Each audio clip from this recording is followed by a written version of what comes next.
This is a Good Morning Kenya. My name is Mike Migwe, and now we shift gears and talk matters health. And today we are talking about the aspect of dealing with bipolar disorder. Even that in 2021 there was a study that indicated that over 46 million people globally were diagnosed with bipolar disorder, and also the prevalence in males and females was almost at the same point, given that it stood at 2.9% and 2.8% respectively, which now calls the idea of the prevalence of mental disorders calls for integrated mental health in primary healthcare. That forms the basis of a conversation today that centers on dealing with bipolar disorder. Donald Okumu is a psychologist and joins us to talk about this topic. Welcome to the program. And also Samuel Ochieng, who is an advocate of the High Court and also founder of Serene Minds Organization and also Serene Minds Organization, and he is also a bipolar 1 disorder champion. Karibu sana to the program. Asante. Thanks. Let's get this show on the road. And Donald, I will start with you. From a professional perspective, what is bipolar disorder? When you talk about bipolar disorder, what are we talking about? When we're talking about bipolar disorder, bi means two. So it means having shifts in mood, having very high highs and very low lows. What I mean by that in clinical terms is we can have what we call mania, or mania, what we refer to in other terms as elation in mood, whereby somebody becomes grandiose, yes, or improves their sense of self, goes very high. Yes. Somebody gets what we call indiscretion or goal-oriented behavior, where somebody becomes impulsive, they become hyperactive, they become maybe hypersexual, they engage in spending sprees, impulse buying and things like that. At some point, somebody has a very high amount of energy, whereby you'd realize somebody needs just a little sleep and they're okay. Their energy levels are so high. That in diagnostic terms, or for it to meet a diagnostic threshold, should last for at least 1 week or any duration that would require hospitalization. Then somebody again would experience without any trigger depressive episodes. So depressive episodes where sleep increases or decreases, somebody loses interest in doing things, somebody becomes guilty, they start to question their worth, they feel worthless, hopeless, they feel low, they feel they are nothing, they feel like nothing can really come to save their situation and things like that. So you'd realize that when this happens, somebody can go to the extremes of experiencing suicidal ideation. And then at this point, there is no external trigger or what we refer to as an external stimulus. So they just feel that low moment. And this should last at least 2 weeks. Yes, for it to be considered as bipolar. Then again, there are different classes or different categories of bipolar. There is bipolar type 1 disorder, which will involve experiencing of full-blown mania or the increase in energy. And somebody will experience this followed with a duration of depression or a depressive episode out of what I've just demonstrated. Then once that happens, you'd also realize that somebody with a different type of bipolar that we refer to as bipolar 2 would experience full-blown depression and moments of hypomania.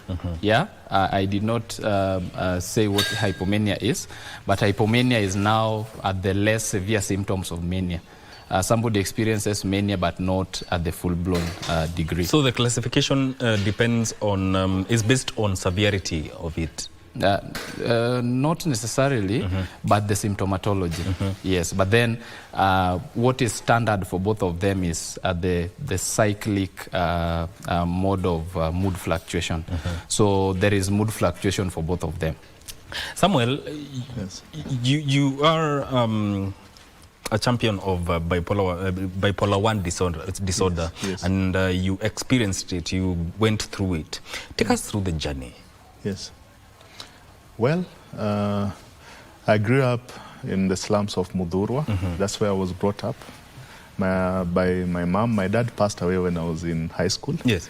So, well, as a kid, I used to be sometimes, like my classmates didn't used to understand me because I was an extreme noise maker.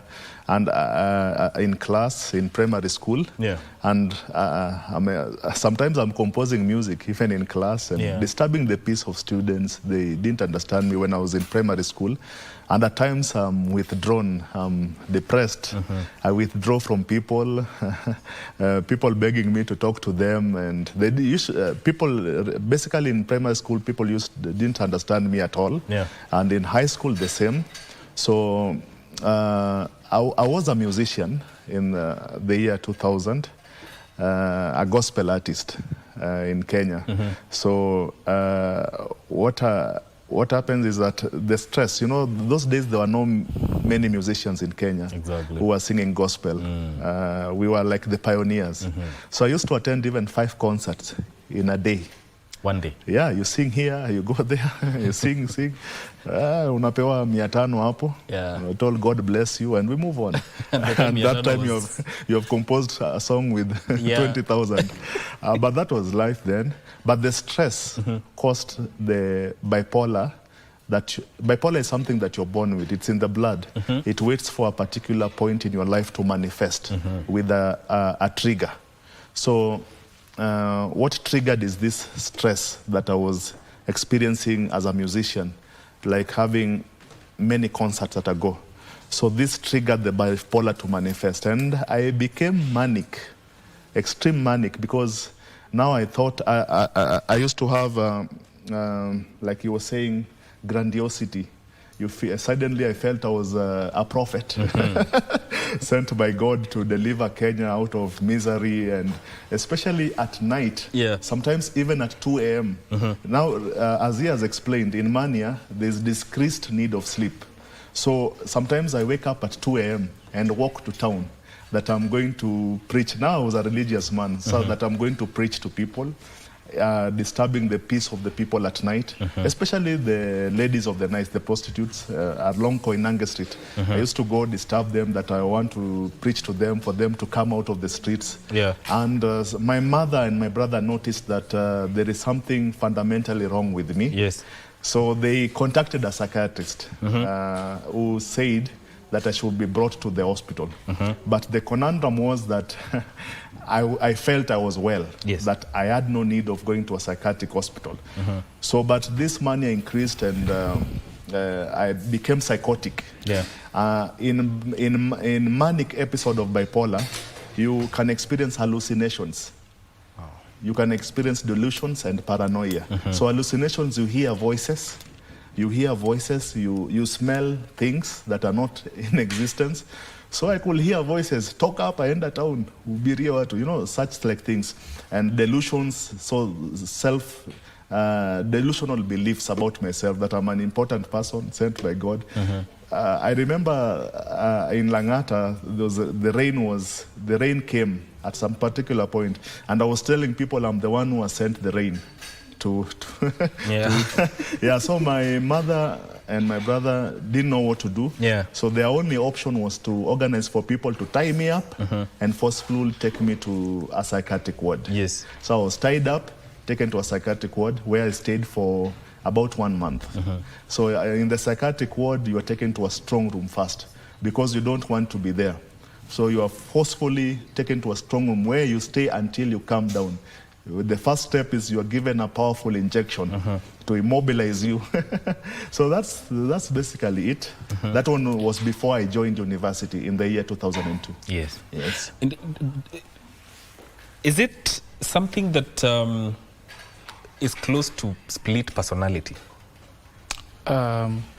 In terms of a diagnosis, a split personality is something else. Something different. Yes, it's something different. But then when you're talking about bipolar, the hallmarks is the fluctuations in mood without a trigger. Yeah. But then at the moment you talk about a personality, you are talking about someone's way of interpreting the universe, or the beliefs that someone holds on certain things, on some particular things.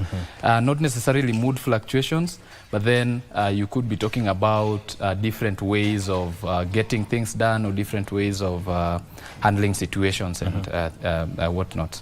Yes. So is there a thin line between bipolar disorder and depression, and how can one or anyone who has a family member with such symptoms differentiate between depression and bipolar disorder? Well, we experience everything that a depressed person experiences in bipolar, in the lower pole, as he has explained. The only difference is we have two poles. Sometimes we are depressed, and sometimes we are manic or hypomania.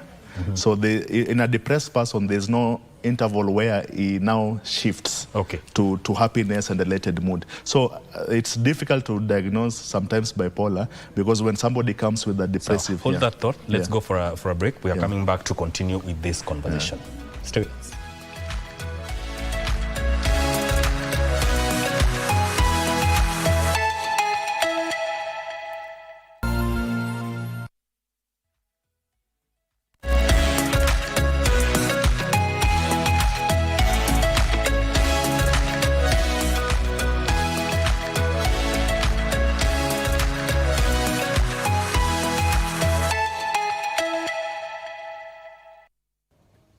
Indeed, we are talking about dealing with bipolar disorder. This is Health Tuesday right here on Good Morning Kenya. Wakili, you were talking on a point, if you may continue. Yes, so we experience everything in bipolar when you're in the depressive state. Yes. We experience everything that a depressed person experiences. But now the difference between bipolar and depression is that a depressed person, a person who has been diagnosed as suffering from depression, does not at any point shift to the higher pole of elated moods and happiness. He remains depressed. That's so there's a challenge in diagnosing the bipolar and depression, because somebody can be depressed, yet is battling bipolar. He has not told the psychiatrist of his higher pole. So he's diagnosed as battling depression, yet is battling bipolar. Yes. How do you go about the diagnosis process? The diagnostic process? Yes. What is raising is a very important point when it comes to differentiating what somebody could be suffering from, whether it is depression or whether it is bipolar. When we are talking about depression, in diagnostic terms, it's called major depressive disorder. For somebody to be diagnosed with that, he has to meet what I demonstrated when I was talking about the depressive side of bipolar. Then this person doesn't necessarily have to experience the manic episodes, because if this person experiences this, then we will be talking about cycling of moods. So when we talk about cycling of moods, we are talking about this person experiencing maybe something that is bipolar. Again, it's also important for us to notice that bipolar mood disorder in most cases doesn't have an external stimulus. Nothing triggers nothing external triggers the manic episodes, and nothing external triggers the depressive episodes. In most cases, you would realize that in major depressive disorder, there could be some other psychosocial factors that could trigger major depressive disorder. So when somebody goes, checks into a mental health unit, or somebody books an appointment with a professional, you'd realize that there is a very rigorous process before a final diagnosis is finally reached at. Yes. Can someone live a normal life with it, Wakili? Yes. From your experience? Well, you can only live a normal life after a journey. Remember, I've battled this condition for 25 years. 25 since the year 2000. Okay. When it was on the onset, it was impossible for me to live a normal life. Yeah. It took me almost 8 years to understand what this condition is all about. Because at the beginning, I was psychotic. Because I was battling bipolar 1. Yes. I have hallucinations, I have delusions, I have paranoia. I think people are following me. I don't understand myself. Sometimes I'm happy, I have ideas, I'm composing music. Sometimes I'm depressed. Getting out of bed is an issue. And I couldn't operate. I joined university to study first economics and sociology. I failed in 16 units.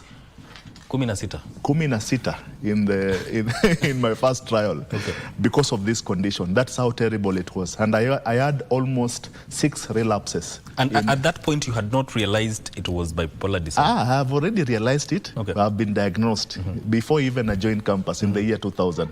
But now, learning how to operate with it took me a journey of almost 8 years. I knew what I was, there was a diagnosis, so I knew what was disturbing me.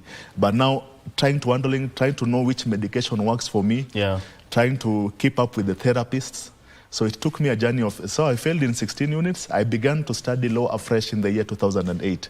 So between 2002 and 2006, I was in Nairobi University studying economics and sociology, failed in 16 units, began law again afresh in the year 2008. Yes. Yeah, so it's a journey. You can't just learn to cope with it immediately after diagnosis. So, yeah.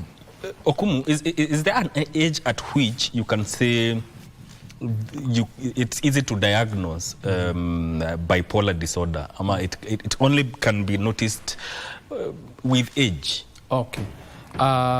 When you're talking about that, we are talking about onset of symptoms that somebody can expressly say that this person has started to experience changes in moods, mostly in adolescence and early adulthood. That is the point that you can start to say that somebody experiences these changes in moods.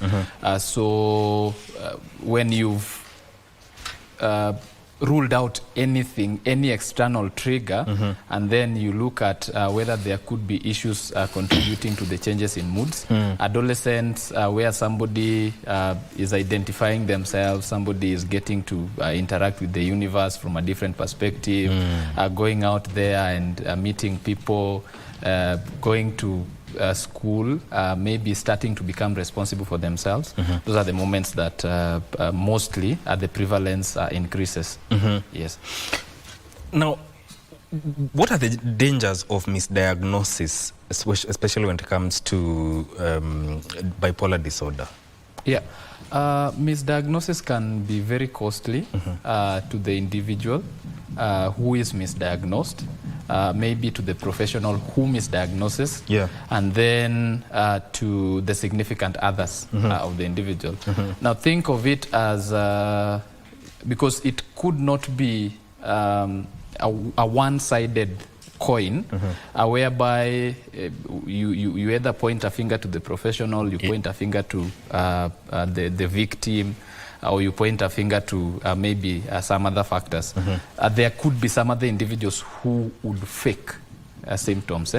When somebody fakes a symptom, then it means getting to the point of diagnosing and addressing this person's issue becomes a big challenge, and then that would take us to something else. Maybe we are talking about a fictitious or maybe a malingering disorder or something like that. So when that happens, it would mean that maybe this person is not able to function normally because of this urge or this feeling of I have this symptom, so I'm not supposed to be doing this and that. You'd realize that there are a lot of people who would think of maybe when they feel low and at some point they feel happy, because of the exposure and the information out here, some people would start to say that I am bipolar. Yeah, so people start to label themselves. People start to work with those tags of illnesses and things like that. Then they don't interact normally. They don't become as productive as they should be.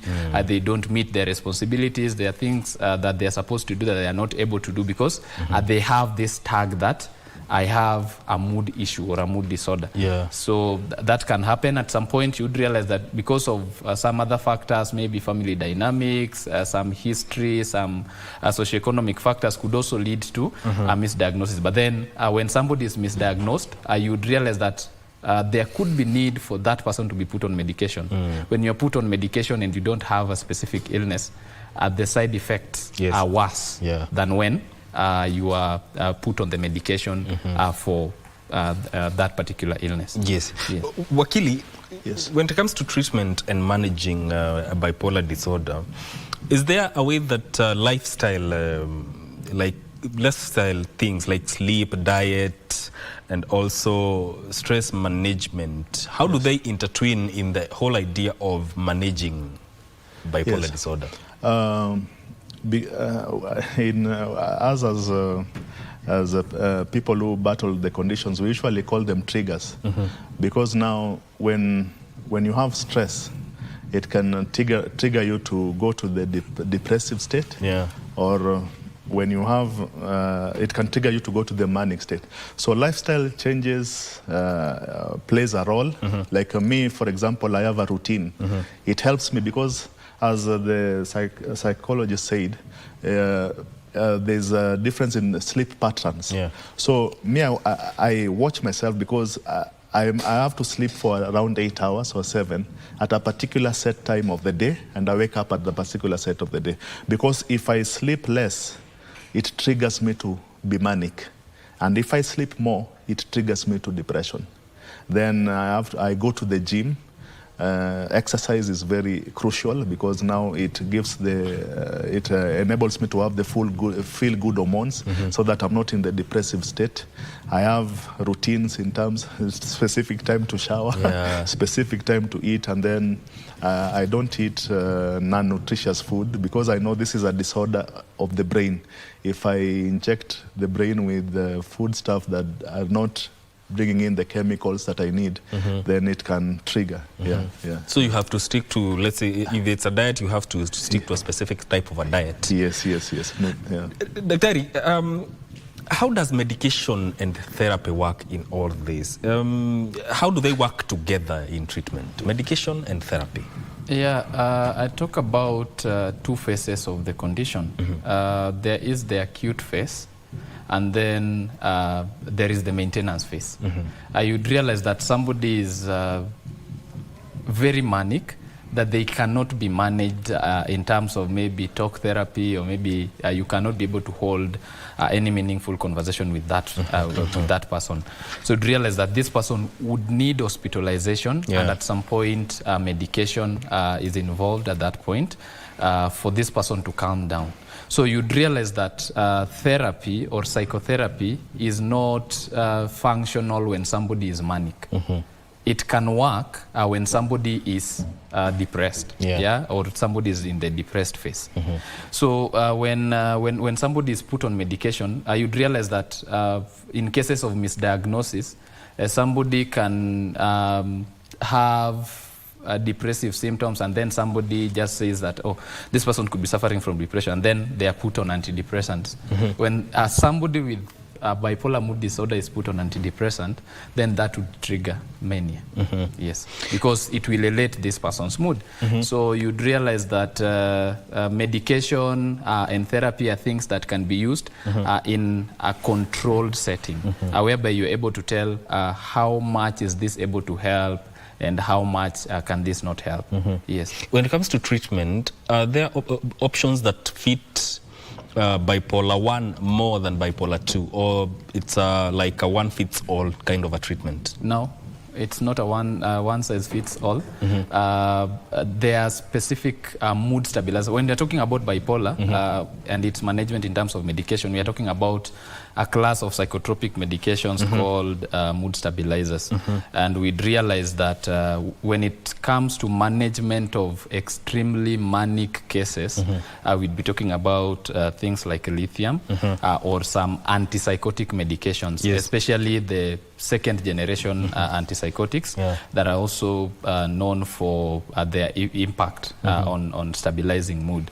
And then when you're talking about changes or low moods or depression or what you'd call that, we're talking about some other classes of mood stabilizers like lamotrigine.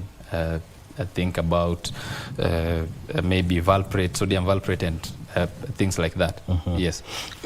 Samuel, how does this affect family dynamics? Because there's a condition that maybe the family may not be aware at the moment you're having, but even when you are diagnosed and they realize this is what is happening, how does that affect family dynamics from your own experience? Family dynamics in terms of? In terms of how they handle now you going forward. Well, immediate family, there's unconditional support. But extended family, I was labeled as a person who is infested with demons.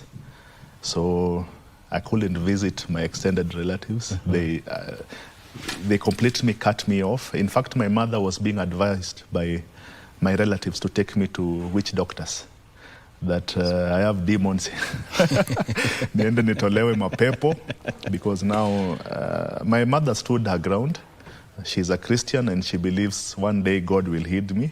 And luckily we didn't go to those witch doctors. So family, unconditional support from my mother and my brother, James Otieno Okeo, has really helped. But the others have completely stayed far away from me, even to date. Yes. Yes. How should families approach this? Because there's something that probably many people are suffering out there, but the families do not really know how to handle it. How should they approach it? Yeah, what Sam is raising is very important. Not a lot of people understand that mental illnesses are medical conditions. What people always run to is maybe demon possession. And what comes next? Let's get this person exorcised or something close to that. So the first thing for families to understand is to have this awareness that mental conditions are just illnesses like physical conditions. And then having the close connection with professionals, to have a professional opinion or maybe an expert opinion on what somebody is suffering. I think I'd say Samuel is one of the luckiest people, because when he says he has battled this condition for 25 years, you look at the uptake of mental health in Kenya now, it is not where it is supposed to be. And then Samuel, who was diagnosed 20 years ago, 25 years ago, and then there has been that progression. I know there has been a struggle in gaining insight and maybe evolving in terms of medical management and things like that.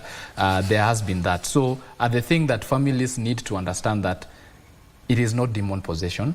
It is an illness like any other. And there is management. In as much as there is no cure, they can be managed through lifestyle changes, like he is saying.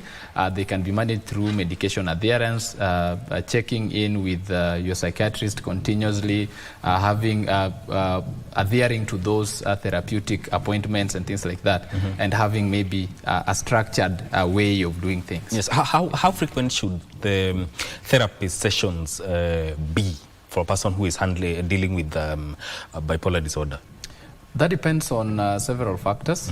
Depends on what a specific therapist thinks is right for that specific condition, because you'd realize that people experience symptoms differently. Yes. And then when you check in with a professional, they are able to advise maybe you need your sessions once a week, bi-weekly, once a month, something. There is no constant duration of time that you should take before the next therapy session or something like that. So frequency varies depending on the case and then depending on maybe some other socioeconomic factors. You know, Samuel, the stigma that we're talking about just highlights how there is the need to deal with the stigma. It's prevalent. Yes. So from your perspective, when it comes especially to anything to do with mental health, how should we tackle it? Well, people, at the onset, it was really tough for me. I lived a very miserable life and a lonely life at Nairobi University. Yes. Because my life was just sleeping in the hostels and maybe attending 1 or 2 lectures in a week because of the stigma. The students, some of them got wind of my condition, so I was labeled a mad person. When I do something that is maybe slightly weird, unasikia unaambua kwani dawa za wazimu zimeisha by students. And when you pass by the laws and the lectures, and when you're going to the lecture, unasikia unaambua hi cheesy, ni aje cheesy. And such things made me live a very isolated life. But the members of the public, you know, we are in the age of information. Yeah. Surely, just take your phone and Google, what is bipolar? It will come. It's a chemical imbalance in the brain. Like it's a medical condition. It's not demons. Yeah. It's not kuchizi. Because here I am. I'm an advocate of the High Court of Kenya. Do you know how many people fail this course at the Kenya School of Law? And they give up. Yeah. Even after 10 times of trying to pass the exam at the Kenya School of Law, people just give up. But here I am. I'm an advocate of the High Court, functioning well. I take my medication. I address the court well. I've won cases for my clients. So we can operate normally. This stigma, but when it was started, it was tough. But I went out proactively to look for people who support me. It is crucial for people battling bipolar or any depressive condition out there to have a support system. How is it within the professional space? Now we are talking about your lawyer. Is there some level of professional stigma from your colleagues, given that they know you had this condition? When I first came out at the year 2018, before then, people didn't know that I battle bipolar. Maybe I could operate weirdly, but they say, that's normal. But now when I disclosed that I'm battling bipolar in the year 2018, I came out because I wanted to help people who are hiding that this is a condition that you can live with and live a normal life. But it backfired. Anytime I have an argument with the lawyers, because of your mental health, I will argue no further with you. You disclosed that you are battling bipolar. We don't want infestation of demons. How did that make you feel? It was terrible at first because now I was expecting support from people. But with time, I grew up to have support from the legal my colleagues. I have even, there's a judge in Kisumu called Justice Omido. He's a close friend. He even he talked to me that go and talk about it yesterday when I was coming to KBC. The president of the Law Society of Kenya, Faith Odhiambo, supports me, and whenever I have an issue, there's a time he recommended I attend a therapy session offered freely by advocates. I have support system like Young Okil Kamaloka Association, people like Patroba, people like Efi Sheila, people like so many support systems. And I took it as a proactive step to deliberately look for people who support and love me. And that has helped me to manage the condition. Nice. Donald, are there conditions that may occur with the bipolar disorder? Yes. Talk about them. There can be conditions that co-occur with bipolar disorder. And in most cases, you'd realize that for most mental illnesses, their symptoms will overlap. And you heard him talk about psychotic symptoms that he could experience. So what that could mean, we could be talking about just a mood congruent psychotic episode or psychotic symptom that somebody experiences probably when they are manic. there is a very thin line between like grandiosity in mania and grandiosity in terms of delusions. Yeah, so there is the delusions of grandeur in what is expressly psychotic, and then there is the grandiosity now that comes with mania. So when we're talking about psychosis, we could be talking about ruling out for an illness called schizophrenia. But then when schizophrenia co-occurs with you experience the full-blown symptoms of schizophrenia, that is psychosis, hallucinations, and maybe that disordered way of interacting with the reality. Then again, the symptoms of bipolar, then we could be talking about a schizoaffective illness. So you realize that it is the severity of the symptoms that will help professionals distinguish what somebody is suffering from, the major symptoms, and then the accompanying symptoms that could be minor. What this helps with, it helps to tailor your treatment approach. Yeah, because you'd realize that somebody experiences these mood issues, but then they don't experience the psychotic episodes. You'd also realize that when somebody is manic, the symptoms that they experience or they portray would overlap with the symptoms of a condition called ADHD. Yes, attention deficit hyperactivity disorder. Somebody is all over the place. They are not able to sit still. They are very energetic, very talkative, very interactive, goal-directed, very motivated. They are all over the place. They very happy, extremely happy. In most cases, you'd realize that when not well managed, now the aspect of misdiagnosis comes in. Then at some point you could also realize that because of the stigma around a specific mental condition could make somebody start to experience similar to what we call anxiety. Yeah, so anxiety, generalized anxiety disorder is something that is very closely related to bipolar that should also be ruled out when somebody is probably going through the diagnostic process. Yes. Are there, when it comes to relapse, what are the signs to look out for? Well, I think the biggest thing lies in your lifestyle. For a normal person, you'd realize that somebody could be carrying that gene for bipolar until it is triggered, just like Samuel was saying, until something triggers it or until something makes the symptoms show. Sleep is very crucial when it comes to managing bipolar. Yes. Whereby when somebody is always on the move, somebody is always doing something that your duration of sleep is less. The amount of time that you spend sleeping becomes minimal. That is a very big precursor for mania.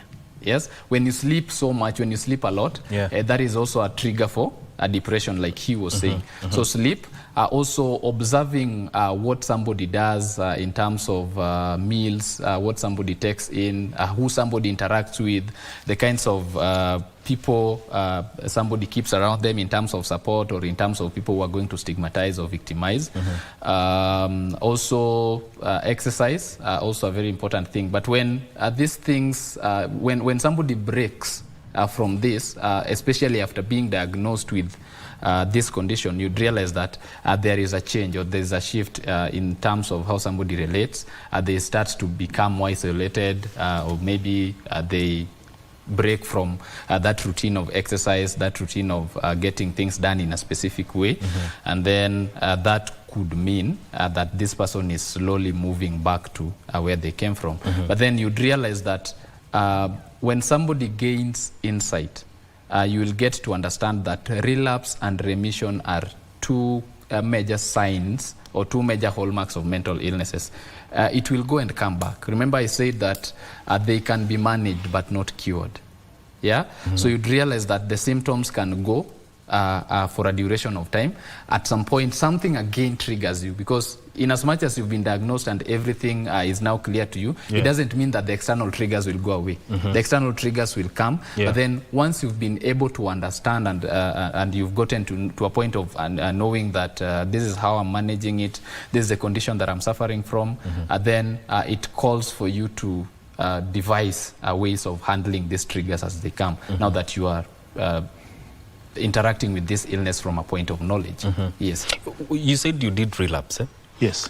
Were you at some point noticing, like whatever Daktari has said, some of, say, habits that would just tell you, going back to the state that I was in?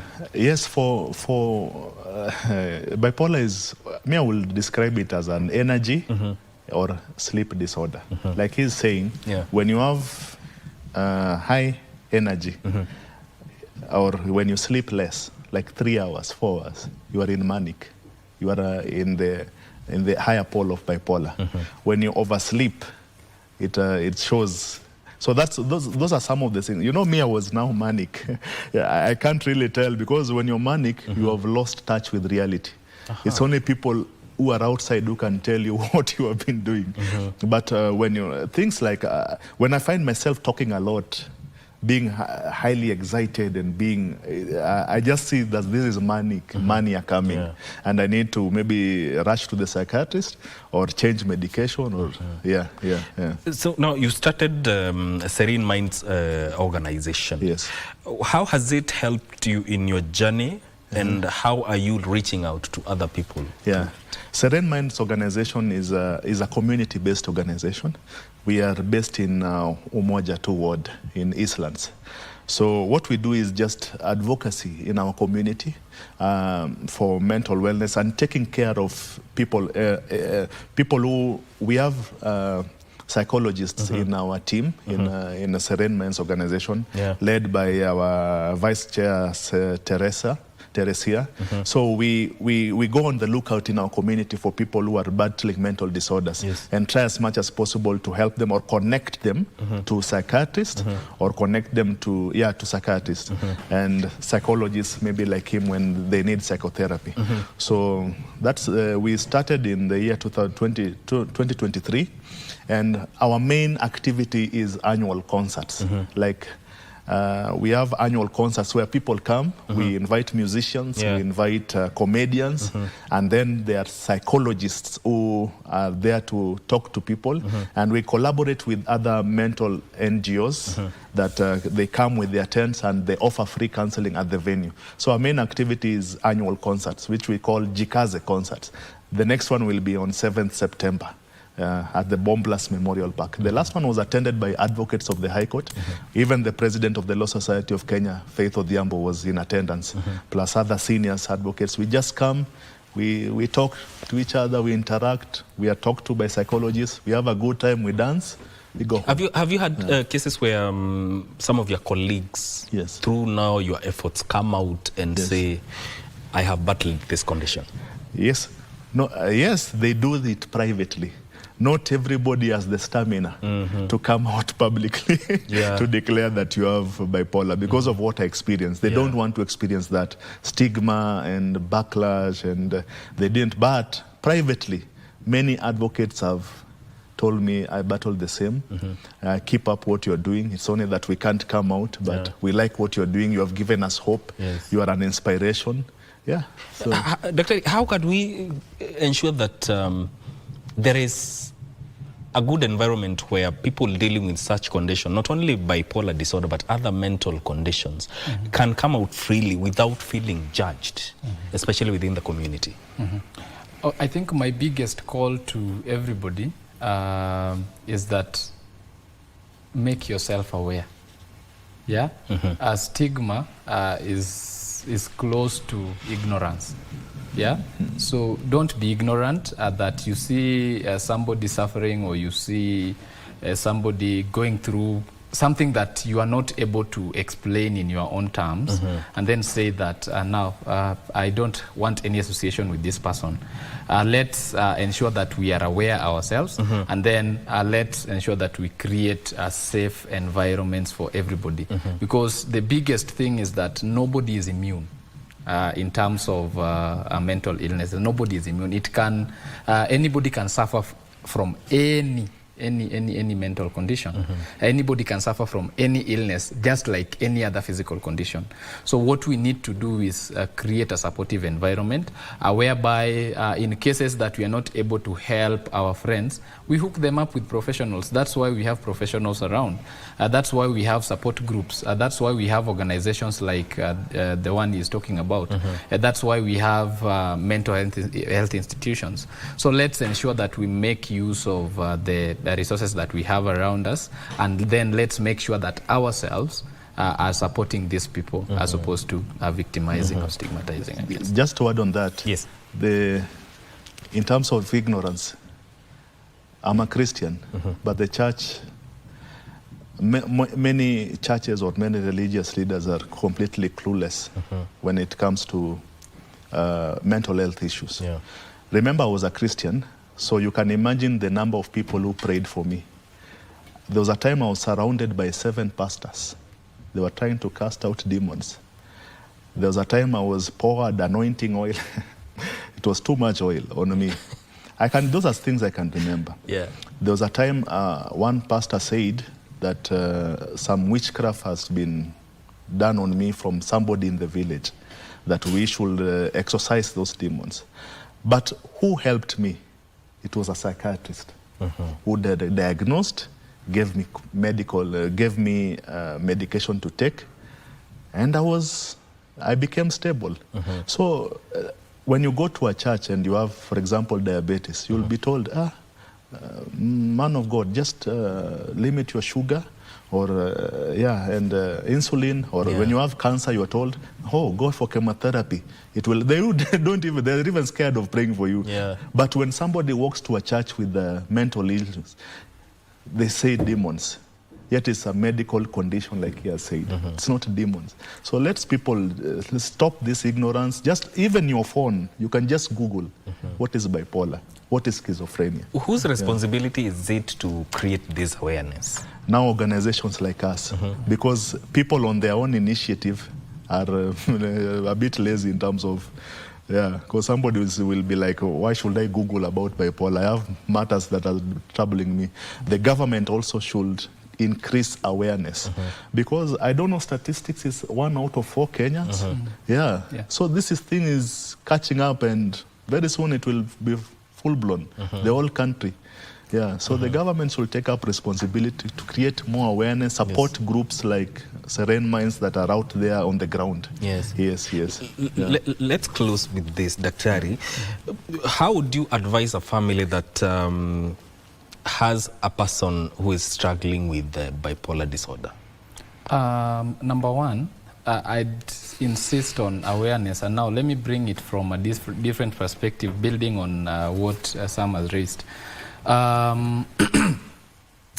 When we are talking about the aspect of equipping ourselves with the knowledge, you'd realize that people have formed opinions about medication and how they help with mental illnesses, whereby you'd realize that most of the medications, and then in this case we're talking about the psychotropic medication, or the medications that are used to treat mental conditions, have side effects.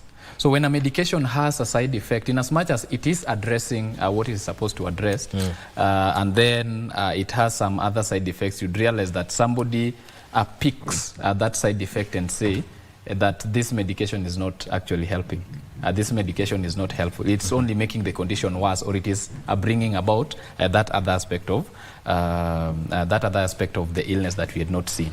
So it is important for families to be in close consultation with healthcare providers to get to understand if maybe this person reacts to this person this way. He said a very important point, that at some point he has to go an extra mile to get to know, do I need to change medications, or should my dosages be adjusted in a specific way to maybe address my situation in the here and now. And then when it is adjusted, again it calls for his awareness or anybody else's awareness. is to understand that this medication is likely to have a side effect, because not many people will even appreciate the side effects of the common over-the-counter medications that we take, but people take them. Yes. You realize that you take paracetamol, what happens to you? Maybe you sleep a lot, or maybe something just happens to you, your lips become drier. At some point, somebody may experience constipation out of taking some antibacterial medications and things like that. Yeah. But nobody talks about that because it is not a psychotropic medication.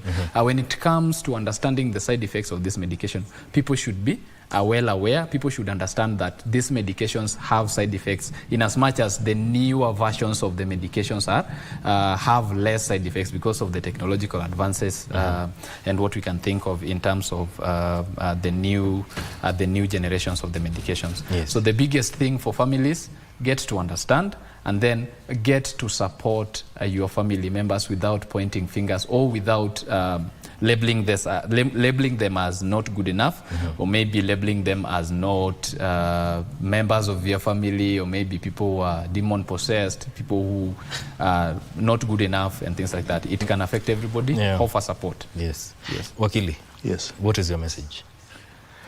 My message to Kenyans is that let's stop stigma. It's easy. Nowadays we have smartphones. Yeah. Google what is bipolar. And ukiona tu hapo this thing, it's a medical condition. It's not demons. And I would like to, my shout outs to people who support people living with conditions like mine, like our president of Law Society of Kenya, Faith Odhiambo, my friends like Patroba, Efi Sheila, my brother, my mother, who are out there on the lookout for people who are battling mental disorders. You have a special place in heaven for you. Just keep on checking on them. Keep on checking on your relatives who are battling mental disorders. It is not easy. You remember, this is a war that is in somebody's head 24 hours. It is not easy. Let's check up on each other. Yeah. Indeed. Thank you so much for making time to come and talk about this issue of bipolar disorder, because information is very important, especially when it comes to helping in managing this condition. That is Dr. Donald Okumu, who is a psychologist, as well as Samuel Ochieng, who is an advocate of the High Court and founder of Serene Minds Organization, and also survivor of bipolar 1 disorder, speaking to us about this issue. This is where we end this conversation, and I hope you have learned a thing or two. Bipolar disorder is not madimony. Maybe this is where we end. And good morning, Kenya entirely. Thank you for tuning in. Keep it KBC Channel 1. Good morning.